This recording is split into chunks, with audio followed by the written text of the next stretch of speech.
Ito po ang pakatandaan natin, na kahit anong gawin mong mabuti, hindi ito papansinin ng iyong kaaway.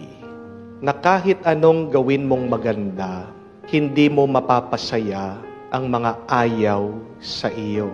Kahit na gawin mo na yung the best, kahit na mag-effort ka, kahit na magparaya ka, dahil hater mo sila, wala silang makikitang mabuti at maganda sa iyo.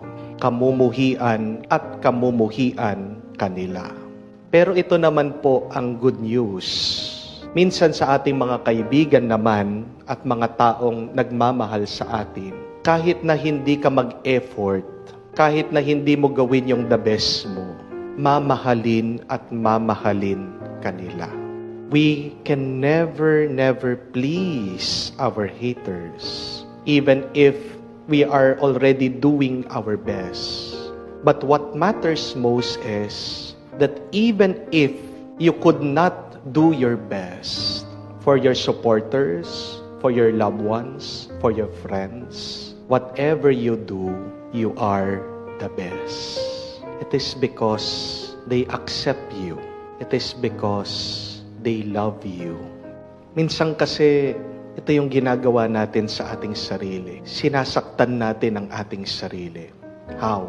By always listening to the criticisms and judgments of our critics, of our haters, of our enemies. At alam niyo po kung ano yung nagiging epekto nun?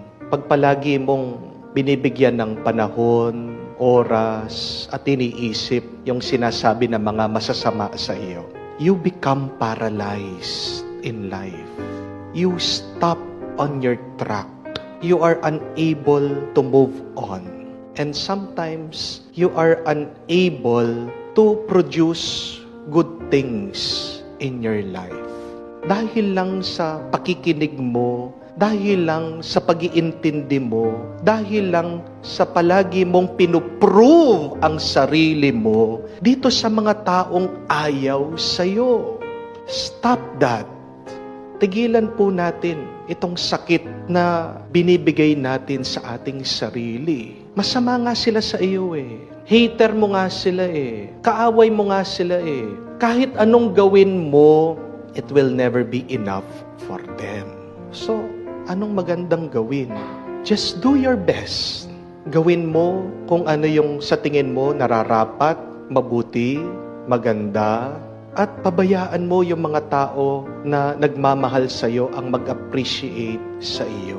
Pag ganito yung attitude natin sa buhay, makikita mo na araw-araw magkakaroon ka ng lakas. Pag alam mo na mayroong sumusuporta sa iyo na kahit anong gawin mo, palagi kang magiging masaya. Tingnan niyo po dito sa ating nabasang ebanghelyo, no? Napakaraming ginawang mali nitong mga magkakaibigan na may sakit. Gusto nilang ilapit yung kanilang kaibigan na paralisado